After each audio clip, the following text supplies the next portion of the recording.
1996년 4월 9일에 그러니까 그때는 동부산 노회에 노회가 이 예배당에서 열렸습니다. 그 화요일 날 오전에 제가 이 자리에서 안수를 받았습니다. 저는 모태신앙이고 이렇게 엇나가 본 적이 거의 없이 신앙생활을 했었더랬습니다. 그리고 우리 노회 안에 있는 대연중앙교회에 전도사, 강도사 한 5년을 있다가 강도사의 담임을 맡아 갔는데 이제 가는 그때 바로 안수를 받았습니다.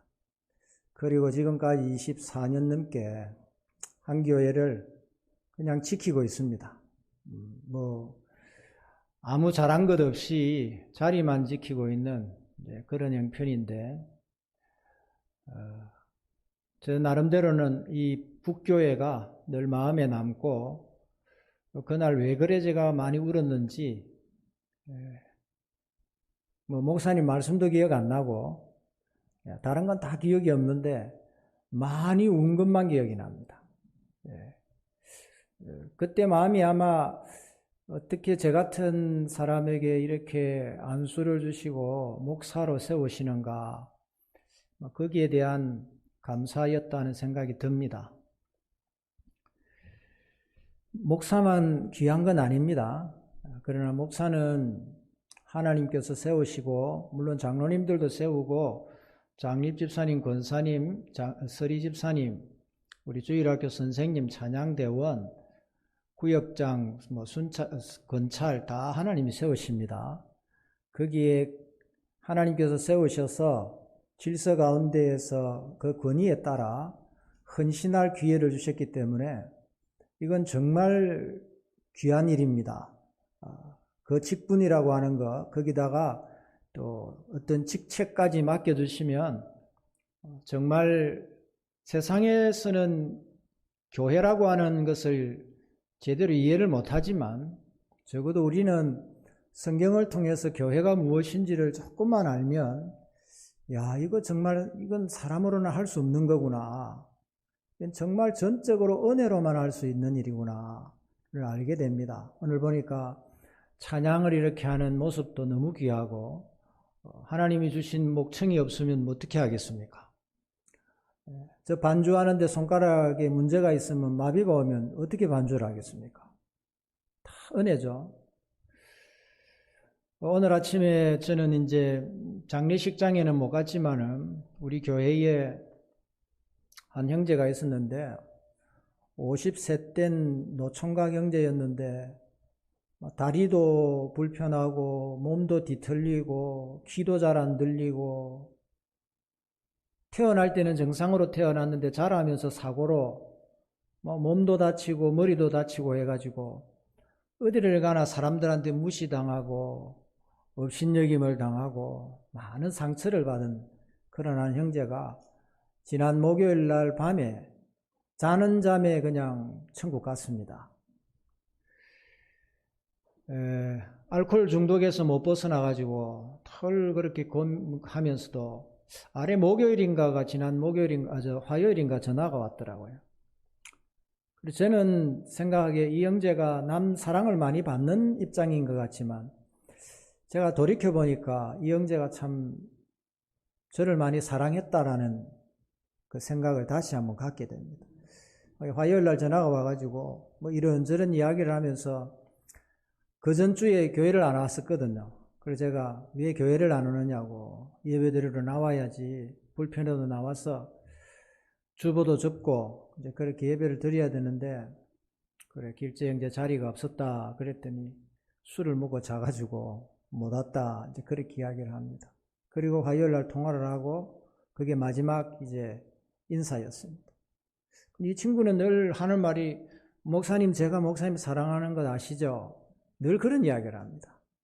그래서 나도 우리 길재 형제 사랑합니다, 그렇게 답변을 하는데, 여러분, 우리에게 하나님께서는 건강 주시고 삶의 기반을 주시고 가정을 주시고 직장도 주시고 배움터도 주시고 대한민국이라고 하는 참 많은 숙제를 안고 있는 사회이지만 이 나라 살게 해주시고, IMF도 지나고 코로나19 사태가 진행되고 있는 가운데 있지만은 그나마 이 나라는 그래도 우리로 하여금 상대적으로 우리보다 훨씬 더 못한 나라들이 많이 있는데 우리를 이곳에 살게 하신 것은 전적으로 하나님의 은혜인 줄 믿습니다. 여러분 주신 건강으로 정말 하나님 찬양하고 예배하고 사랑 베푸는 일에 더 열중하시고 나보다 남을 더 낮게 여기고 주님이 이 피로 사신 이 교회 정말 영광스러운 교회, 음부의 권세가 이기지 못하는 교회, 교회는 영원합니다, 여러분. 이 교회 멤버로서 영원한 건 아니고 보이지 않는 교회로 영원합니다. 천국에까지 가는 구성원은 교회밖에 없습니다, 여러분. 여러분의 가문이 교회 갈 것 같습니까? 천국 갈 것 같습니까? 여러분 하기 나름입니다. 눈물로 기도하고 정말 최우선순위를 예배에 두고 교회에 두면 여러분의 가문의 식솔들이 다 천국 가겠지만 그리 될 가능성이 점점점 희박해지고 있습니다. 천국 여기도 좋은데 천국 안 가도 된다는 사람들이 점점 늘어난다고 합니다. 요즘은. 그거는 안 죽어봐서 그렇습니다. 죽을 고생을 해보면 천국이 빨리 가야 되겠구나 이런 생각이 들 때가 옵니다, 여러분. 우리에게 천국이 있다는 게 얼마나 감사합니까? 그래서 제가 그 길재 형제가 아버지 어머니가 천주교 다닌다고 하지만 사실은 가보니까 이건 불교도 아니고 천주교도 아니고 완전히 혼합 상황이 돼가지고 제가 대표로 가서 인사하는 거 외에는 아무것도 할 수가 없는 그런 상황으로 보냈는데 그 자리에 제가 참 많이 울고 그 가족들이 있는 데서 기도하고 왔는데 천국 가게 되어서 참 감사합니다. 제 마음에는. 가는 데마다 업신여김당하고 불편하게 여기고 하는 이 형제가 삶을 마감을 하고 이제 천국 가게 됐으니까 우리 아버지 하나님 품에 가면 그것은 다리도 건강할 것이고 몸도 전체가 건강하고 참 건강한 모습으로 하나님을 즐거워하며 또 그렇게 살 것이다 그리 믿습니다. 물론 우리 예수님 재림하면 예수님의 몸과 같이 변화된 모습으로 그래 살게 될 것입니다. 여러분 이 교회의 구성원은 천국까지 이어지는 유일한 구성원입니다. 대한민국 어떤 제국도 다 문 닫아야 될 때가 올 것인데 예배당 문은 누가 닫을 수는 있어요. 그러나 주님의 교회는 절대로 문 못 닫습니다. 우리 일제시대 때 다 그렇게 지내왔고 면 단위의 예배당 하나만 두고 다 문 닫았지 않습니까? 그래도 다 믿음을 지킨 우리 선조들 때문에 이 유산을 우리가 이어가고 있는데 여러분 이 가운데에서도 비대면 예배를 드리는 분도 있겠지만은 교회의 구성원 된 것을 정말 특권으로 여기고 목숨처럼 여기고 주님 앞에 갈 때까지 이 교회의 구성원 된 것을 놓치지 마시기를 바랍니다. 자, 오늘 본문 말씀을 보면 이 둘째 아들이 아버지 앞에서 유산을 달라, 이 살아있을 때 유산 달라는 건 아주 이 배은망덕한 겁니다. 불효자죠. 형편없는 죄인입니다. 근데 아버지는 또 다 챙겨줍니다. 근데 떠나서 먼 곳에 가가지고 먼 나라 가서 허랑방탕하고 창기와 더불어 다 소진해버리고 다 잃어버리고 나중에는 기근이 들고 흉년이 드니까 먹을 것이 없어서 쥐염 열매를 먹으려고 해도 먹을 것이 없는 다시 말하면 돼지 사료 먹으려고 이제 같이 동급이 되는 거예요. 돼지하고 똑같은. 돼지우리에서 돼지랑 동급으로 가보려고 해도 돼지도 취급 안 해주는 형편까지 가버린 정말 밑바닥까지 가버린 둘째 아들은 생각의 대전환을 갖게 됩니다. 형편없는 상처를 입었고 자기 욕심에 끌려서 수많은 죄를 지었고 아버지로부터 받은 유산 다 탕진했다. 우리로 보면 은사를 다 소모해버리고 쓸데없는데 인생 다 허비하고 이제 완전히 빈털터리가 되었는데, 이 둘째 아들에 대한 우리 예수님의 말씀은 맞이인 형이 있긴 하지만은 이 형은 집도 안 떠나고 열심히 일했고, 하지만 이 형을 향하여서 예수님께서는 지금 지탄을 하고 계시는 겁니다. 책망. 이 비유의 뜻이 그렇죠. 내용이. 이 맏형을 책망하는 내용입니다. 사실은 두 아들의 비유는. 그거 누구냐면 바리새인 서기관 사두개인들을 두고 하는 겁니다. 유대 종교 안에서 있으면서 자기들은 의롭다라고 생각하고 예수님을 거부하고 인정하지 않는 그 무지와 그 교만에 빠져 있는 그들을 향해서 예수님은 지금 책망하시는 거예요. 사실 이 후반부는 이제 우리가 오늘 안 읽은 이 뒷부분은, 아버지 나한테는 연수새끼 한 마리 안 잡아주더니 내 친구들하고는 먹으라고 그렇게 안 해주시놓고 저 창기와 더불어 다 탕진해버린 저거 돌아왔다고 이렇게 온 동네방네 자랑하고 송아지 잡으라고, 살찐 송아지, 저 시송아지인데 저거 잡아가지고 이 집안에 대망신을 시키고 그럽니까 아버지? 그리고는 들어오지도 않고 멀리 나가버리는, 이게 바리새인들 유대 종교자들의 지도자들의 모습이다. 예수님 그리 말씀하시면서 아버지의 마음은 그렇지 않다. 아버지는 죄인이라도 돌아오면 기뻐하시고, 교만하더라도 그 교만이 무엇인지 거꾸로지면 돌아오기를 원하시는 거죠. 다 잃어버리고 빈털터리가 되어도 돌아오라는 것입니다. 상처 때문에 더 많은 상처를 남에게 주고 사는 사람일지라도 아버지는 돌아오기를 원하십니다. 자녀의 현주소는 아버지 품이고 아버지 집입니다. 그래서 잃어버린 한 마리 양 비유를 앞에 말씀하시고 한 드라크마 비유를 말씀하시면서 99마리를 들여두고 한 마리 잃은 양을 찾아서 가는 것이 목자의 마음이고, 내가 그러하고 아버지가 그러하시다. 왜 세리와 죄인들과 먹고 있는 것을 비방하느냐?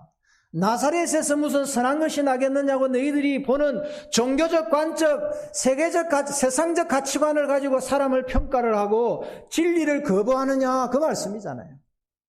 그렇게 깨달으라고 말씀하시는 겁니다.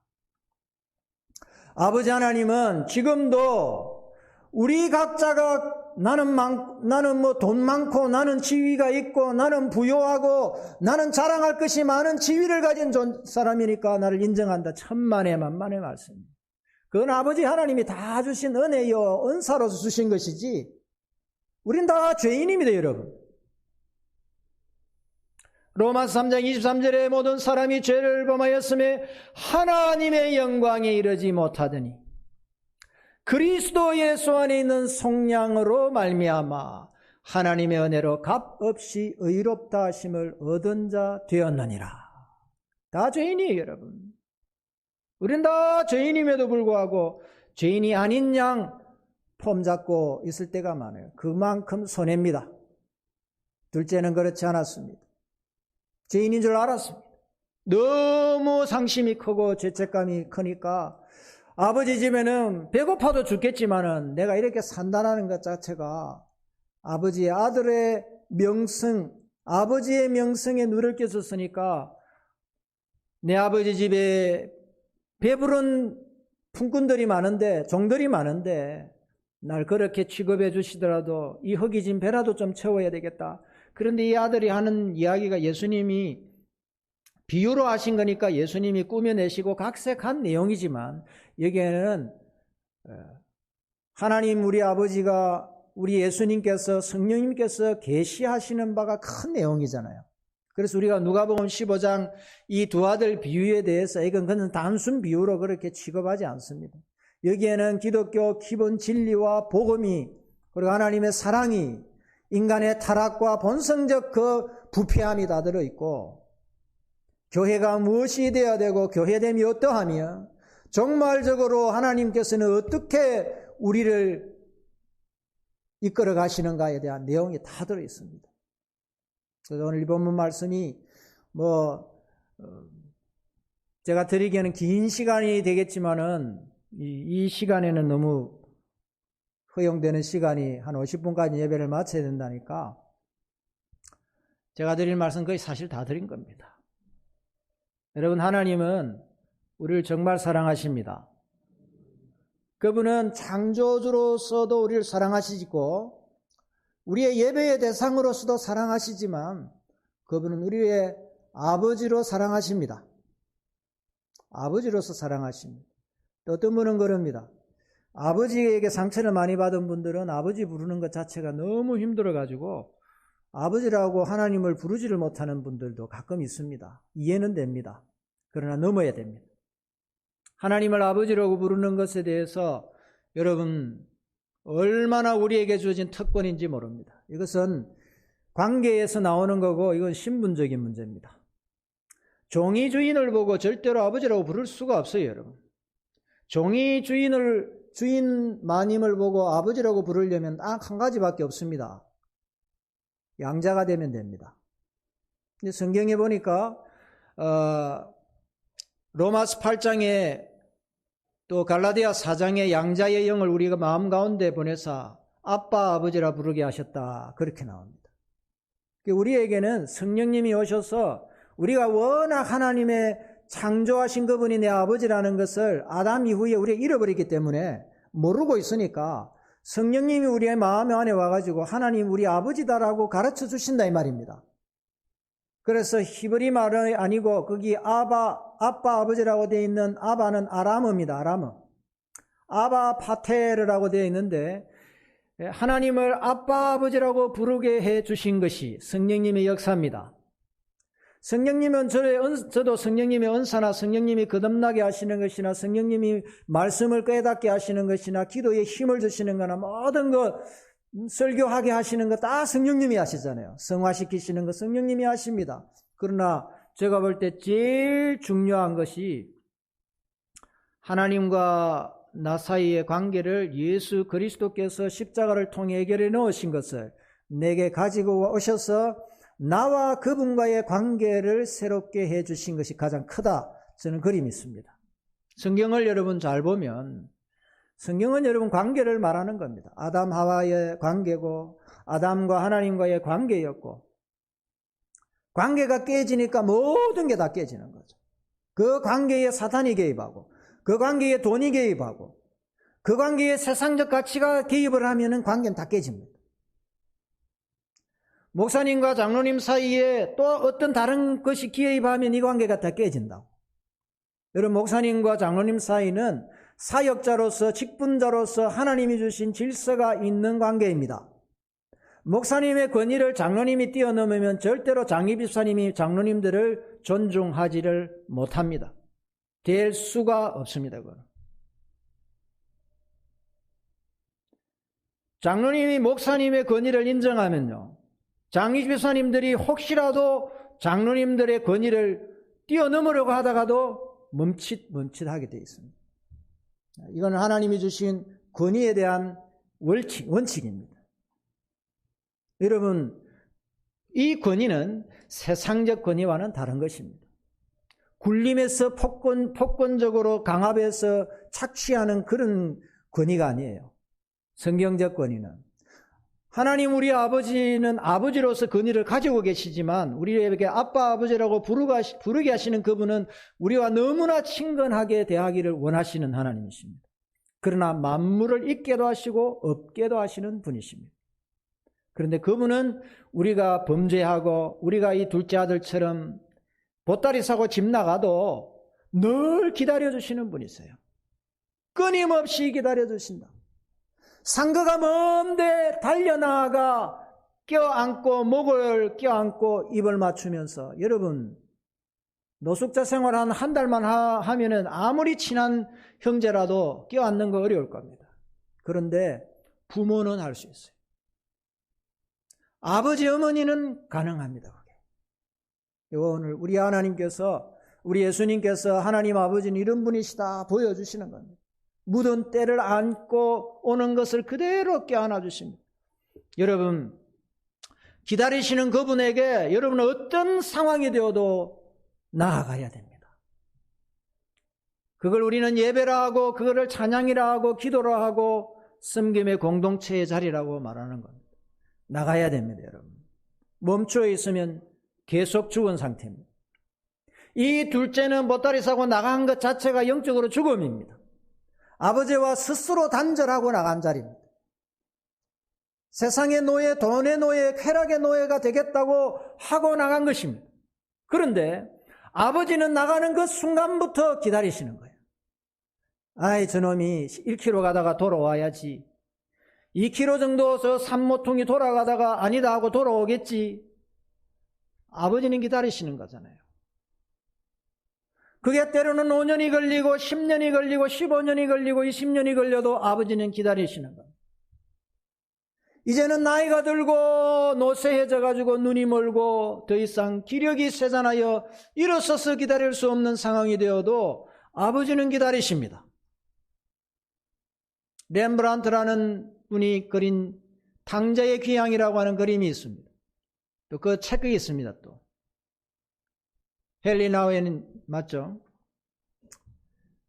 그 그림에 대한 해설과 함께 이 누가복음 15장에 대해서 굉장히 깊이 있게 이렇게 풀어놓은 내용들을 볼 수 있습니다. 그 그림에서 아버지는 정말 눈이 멀어버립니다. 눈이 먼 것 같아요. 등이 굽고 아들을 기다리는 그 기다림에 지쳐서 포기할 만도 한데 포기하지 않는 그 아버지는 결국은 그 아들을 안아줍니다. 그리고 그 아들에게는 오늘 말씀을 보니까 가락지를 끼워주죠. 신을 신겨주고 몸을 씻어주고 옷을 입혀주고 새롭게 해주는 겁니다. 전과 같이 회복시켜 주시는 겁니다. 할렐루야. 예배 때마다 여러분 회복이 일어나는 겁니다. 여러분이 알는지 모르는지 모르지만 여러분은 파악을 못할 수 있지만은 찬양과 기도와 목사님의 말씀을 통해서 여러분의 영이 매 예배 때마다 세탁이 되고 있다 이 말이에요. 아시겠습니까? 좀 마음이 힘들어도 여러분의 영혼을 위해서라도 예배당에 나와야 돼요. 그러면 성령님이 듣는 귀를 통해서 보는 눈을 통해서 마음에 품은 그 말씀이 내 심령을 적시고 내 영혼을 소성시키는 일을 하십니다. 이런 자리를 스스로 걷어차버리면 어떻게 되겠어요? 내 아버지 집에는 많은 품꾼들이 있는데 내가 거기 가서라도 살겠다라고 하는 생각을 가지더라도 나와야 된다 이 말이에요. 예배드리면 삽니다. 여러분의 생각으로는 어느 교회 가면은 다 그런 분들이 있어 보면 목사님 왜 설교를 그렇게 합니까? 이 본문은 그런 본문이 아닌 것 같은데 꼭 보면은 그런 거 따지는 사람들이 가끔 있어요 보면. 뭐 하겠다는 거예요? 그럼 신학교를 가가지고 목사를 하든지. 겁이 나가지고 지 고생하기 싫으니까 신학교 갈 생각은 하지 않고 그런 사람 나중에 두드려 맞고 갑니다. 빨리 가세요 그런 사람은. 교회 하등에 덕이 안 돼 그런 사람. 어리석기 짝이 없는 사람이에요. 그거는 스스로 자기 영을 하나님께서 터치하고 이 영을 영양을 주입하고 생명의 양식을 공급하고 상처가 있으면 치유해주고 이렇게 세워주고 야, 너 종 아니야. 너 품꾼 아니야. 너의 진귀한 가치는 내 아들이야. 라고 가르쳐 주시려고 하시는데도 여기에서 그냥 걸러버리는 거예요.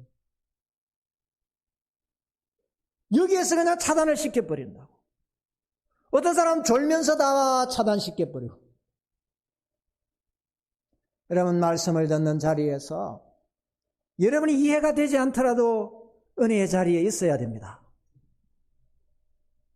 태어날 때부터 여러분 자기의 어떤 의사소통을 인지적 능력이 없어가지고 못하는 사람 많습니다. 웨스트민스터 신앙고백서를 보면 그런 사람 어떻게 되느냐? 언약의 자손이라고 되어 있어요, 여러분. 우리 헌법에 다 나옵니다. 우리 고신헌법의 앞에가 신앙의 고백입니다. 그 다음에 예배 지침이고, 그 다음에 교회 정치고, 그 다음에 권징조례고, 헌법적 규칙 이렇게 헌법이 나와 있어요. 헌법 속에 우리 신앙에 대한 게 사실 거의 다 들어있습니다. 그 웨스트민스터 신앙고백서, 대결의 문답, 소결의 문답이 다 들어있어요. 모든 예배와 교육과 헌신과 섬김은 그 우리 교리 표준, 우리의 신앙 고백에 근거하면 문제 생길 게 없어요. 그러니까 우리 교회가 또 우리와 같은 신앙 노선을 가진 장로교회가 이단들이 많이 나오지만 그 이단들이 안에 들어붙어 있지는 못해요. 다 걸러내기 때문에. 그게 보면 믿는 집안에서 태어났는데 어릴 때 죽거나 인지적 능력이 없어가지고 예수님이 누군지도 모르고 살아가는 아이들을 어떻게 할 거냐라는 질문이 나와요. 그 제 이야기가 아니고 한번 보시라고. 지금부터 500년, 600년 전의 이야기입니다, 여러분. 우리 신앙의 선배들이 그런 고민을 하고 답을 다 달아놨어요. 여러분들에게는 건강도 주시고 의사소통을 할 수 있게 해주시고 지식을 습득하게 하시고 들으면 깨닫게 해주셨는데 여러분 은혜의 시간에 하나님의 말씀을 말씀으로 받으면 여러분의 생각이 정돈이 될 뿐만 아니라 여러분의 마음이 정돈될 뿐만 아니라 여러분의 영이 새로워집니다. 우리 그리스도인들의 생활의 중심은 영입니다, 여러분. 영. 육은 살리는 것은 영이니 육은 무익하니라. 내가 너희에게 이르는 말은 영이여 생명이라. 우리 예수님이 그런 말씀하세요. 요한복음 6장에 보면. 예수 그리스도께서는 우리 속에 있는 우리의 영을 살리시는 분입니다. 영이 병들면 고치시는 분이십니다. 영이 죄를 지으면 그 죄에 대하여서 지적을 하고 그거를 도려내시는 분이세요. 어떻게? 자기가 대신 매맞음으로. 자기가 대신 십자가에 매달리시면서 내 속에 있는 내 죄를 도려내시는 분이세요. 내가 수치를 당해야 될 자리에 그 주님이 대신 당하시고, 여러분 우리가 아버지 하나님께로 돌아가기로 결정만 해도 아버지는 무한한 선물 보따리를 준비하고 계십니다. 여러분 북교의 역사가 있고 여러분 우리 김경동 목사님을 조석우 목사님 후임으로 세우시고 다 하나님 뜻이에요. 아닙니까? 100% 하나님의 뜻입니다. 하나님의 뜻으로 오늘까지 오고 계신 거예요. 하나님은 우리의 영을 책임져 주시는 분입니다. 육은 죽일 수 있는 사람 많습니다, 여러분. 그러나 우리 주님이 무슨 말씀하셨어요? 육 죽이는 사람 겁내지 마라. 영을 죽일 수 있는 그분이 진짜 두려워해야 되는 분 아니냐.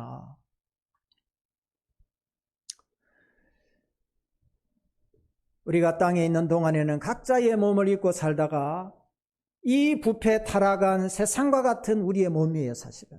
병들고. 그럼 때가 되면 다 우리는 천국으로 옮겨가기 전에 이 몸을 한번 벗어야 됩니다. 그때는 뭐 때를 내가 정할 수는 없어요. 그 때를 자기가 정하면 그거는 엄청난 죄를 짓는 겁니다. 7계명을 범하는 것. 타인 살인이 아니고 자기 살인이기 때문에 그 죄를 범하는 것이고, 아버지 하나님이 부르시는 그 때는 아무도 몰라요. 순서를 알지를 못합니다. 근데 그때까지 여러분, 우리는 매일마다 마지막 아버지 집에 갈 때를 준비를 하면서, 마지막 아버지 집에 갈 때를 연습하면서 오늘 예배하는 것입니다. 그래서 아버지 하나님께로 간다라는 것이 얼마나 소중한지 모릅니다. 센터 처치라고 하는 팀켈러 목사님의 책을 요즘 읽고 있는데 이런 대목이 나옵니다. 사회는 이기심, 자기자랑, 교만으로 가득한 바벨탑으로 변했다. 착취와 폭력은 인간 공동체를 손상하며 파괴시켰다. 지금 존재하는 세상은 우리의 진정한 집이 아니다. 본래 우리는 죽음과 이별, 부패, 질병, 노화 같은 것이 없는 세상에서 살도록 만들어졌다. 그래서 우리는 이 세상에서 나그네이며 이방인들이다. 왜 그런가? 인류가 하나님께 등지고 자기 자신을 위해 살고 있기 때문이다. 본래 인류의 첫 부모인 아담과 하와는 하나님의 동산을 나왔으며 하나님의 임재 앞에서 쫓겨났다. 하나님의 임재가 있는 곳에 우리의 진정한 집이 있다. 그러나 우리는 하나님으로부터, 자신으로부터, 그리고 피조세계로부터 소외되어 있다. 이게 인간 모습이에요.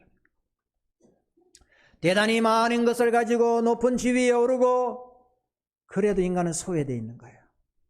왜 그러냐? 결정적인 순간에 내 편이 없어요, 여러분. 돈이 여러분 편대줄 것 같지만 그렇지 않습니다. 돈이 마지막엔 여러분 편이 안 되져요. 돈은 꼭 때가 되면은 지가 굴림해가지고 주인 행세하려는 놈이에요. 돈을 종으로 부려야 되는데 하나님의 창조 원칙대로 하면. 근데 이 돈을 자꾸 좋아하다가 보니까 돈을 사랑함이 일만하게 뿌리가 되거든요. 욕심에 이끌려서 미혹되어서 시험에 빠지거든요. 근데 이 돈이 나중에는요, 술이 술 먹고 나중에 사람이 술 먹고 술이 날 잡아먹는 것처럼 술이 술 먹고 술이 날 잡아먹거든요. 똑같아요. 돈도 똑같다고. 이건 나를 책임 못 져주는 겁니다, 이게 여러분. 인간은 소외되어 있는 존재다. 소외되어 있는 존재는 반드시 한 곳으로 가야만 해결이 됩니다. 정신이 안 좋으면 여러분 정신과 찾아가면 됩니다. 신경안정제 좀 먹으면 잠도 잘 잘 수 있습니다. 그러나 약효 떨어지면 똑같습니다. 우리의 영혼의 처소가 어디입니까? 창조주 아버지 하나님 품입니다. 우리는 거기로 항상 마음을 두고 살아야 됩니다. 예배 때마다 그분을 만나야 됩니다. 기도 때마다 그분과 교제해야 되고 호흡하면서 기도의 호흡을 계속해 가야 되는 겁니다. 기도의 호흡을 계속해 가셔야 되는 겁니다. 나만의 문제가 아니고 나 아닌 또 다른 사람, 내가 아버지께로 나아가는 일을 방해를 하면 그것을 결박하고 끊고 예수 그리스도 이름으로 끊고 나가야 됩니다. 그리고 내 형제들이, 내 이웃들이 아버지 하나님께로 나아오지 못하는 것을 보면 가슴을 쥐어짜면서 기도해야 됩니다. 사탄아, 시몬아, 이 사탄이 너를 넘어뜨리려고 지금 밀가부로도 하고 있다. 그러나 내가 너를 위해 기도했는데 너는 마음을 나중에 돌이키고 난 다음에 형제들을 위해서 형제들을 세우는 일을 해라. 예수님 그리 말씀하시잖아요. 내 기도할 것 없다고 기도 안 하는 사람은 진짜 야속한 사람이에요. 무책임한 사람. 직분을 주셨으면 그 직분에 맞는 기도 생활을 하셔야 돼요. 자기 기도만 하는 게 아니고 목사님을 위해 기도해야 되고 장로님들을 위해 기도해야 되고 형제 자매들을 위해 기도하면 우리 주님이 들으시고 천군 천사들을 보내시고 원수 마귀의 밥거리가 안 되도록 막아주십니다. 안 하면 엉망진창이 됩니다. 엉망진창. 사탄은 어떻게 합니까? 어떻게 해서든 둘째는 둘째대로 못 나오게 만들고 첫째는 집에 살지만은 아버지와의 친밀한 관계를 못하도록 막는 놈이 사탄입니다. 요한복음 10장 10절에 도둑이 온 것은 도둑질하고 죽이고 멸망시키려는 것뿐이요 내가 온 것은 양으로 생명을 얻게 하고 더 풍성히 얻게 하려는 것이라. 아멘. 도둑놈은 여러분 항상 기다리고 있습니다. 은혜 못 받도록, 시험에 빠지도록, 죄책감에 시달리면서 상처투성이로 살아가면서 또 다른 사람에게 상처를 주면서 사는 그런 틈바구니 속에서 계속 맴맴돌도록 방해하는 놈입니다. 돈으로 듬뿍듬뿍 안겨놓고 아버지를 못 찾도록 못 보도록 만드는 놈입니다. 그러나 우리는 아버지께로 가야 됩니다. 그래야 여러분 삽니다. 요한복음 4장에 우리 예수님이 하나님께 예배하는 자는 영과 진리로 예배할지니 하나님께서는 이렇게 예배하는 자를 찾으신다. 아버지께서 찾으시는 예배자는 영과 진리로 예배하는 사람입니다. 머리로 예배하지 아니하고 온 마음을 다하고 뜻을 다하고 정성을 다하고가 신약적 의미로는 영과 진리라. 내 영으로 성령의 도우심으로 진리의 말씀에 근거해서 거룩함으로 예배드리는 존재를 하나님은 지금도 찾고 계십니다. 기다리고 계십니다. 여러분 거기에 예배 때마다 나오셔서 아버지 하나님의 그 사랑을 입으시기를 바랍니다. 하나님이 세상을 이처럼 사랑하사 독생자를 주셨으니 이는 저를 믿는 자마다 멸망하지 아니하고 영생을 얻게 하려 하심이라. 초지일관 우리 아버지 하나님의 마음은 그 마음이에요. 아들까지 내가 너를 위해 줬는데 내 아들까지 내가 십자가에 그렇게 무참하게 내어놨는데 너는 왜 내게 돌아오지 않느냐? 너는 왜 얄팍한 그 안면 때문에 내게 나오지 않느냐? 너는 왜 그런 마음의 한 불편함 때문에 내게 진솔하게 나오지를 않느냐? 몸은 나와 있으면서 왜 그렇게 내게 마음을 열지 않느냐? 왜 내게 내 마음을 오픈하지 않고 내 영을 내게 맡기지 않느냐? 여러분, 만드신 그분에게 가야 고침을 받을 거 아닙니까? 우리의 영혼을 만드신 그분에게 가야 고침을 받을 수 있어요.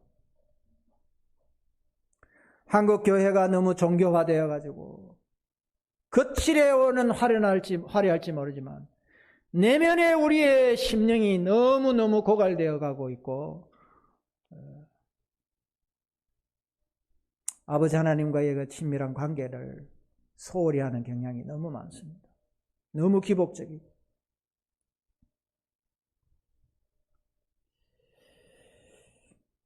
시간은 지켜야 되기 때문에 제가 찬양을 해야 되겠습니다. 제가 중국에서 이런 말씀을 전하니까 어떤 한 청년이 한 몇 명을 모아놓고 막 밀실 같은 데서 며칠씩 강의를 하고 한 적이 있습니다. 아버지와 상처가 많은 친구는 하나님을 아버지라고 잘 못 불러요. 이해도 못하고. 나중에 이제 아버지에 대한 용서를 구하는 편지를 쓰기를 하는 시간이 있었는데 20분, 30분이 되어도 다른 친구들은 눈물을 흘리면서 아빠, 상처받은 아이들이 주로 보면은 아버지에 대해서 더 많은 반감을 가지고 있지 않습니까? 반감을 가지고 있다가 보면 어떻게 합니까? 불효하게 돼 있어요. 그거는 딱 철칙입니다. 그럼 그 아버지도 상처받은 영혼이고, 나도 상처받은 영혼이고, 상반간의 과실입니다. 상반과실. 일방적으로 받았긴 했지만은, 그러면 내가 먼저 용서를 해주면요, 내 안에 아버지를 향한 마음이 회복이 됩니다.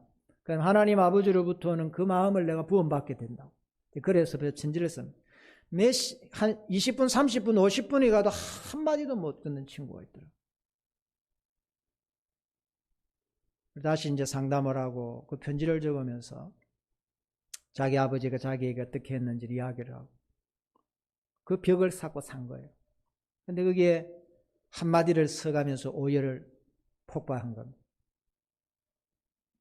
얼마나 아버지를 부르고 싶고 얼마나 아버지의 사랑을 받고 싶은데 그 집이 부자더라고 보니까.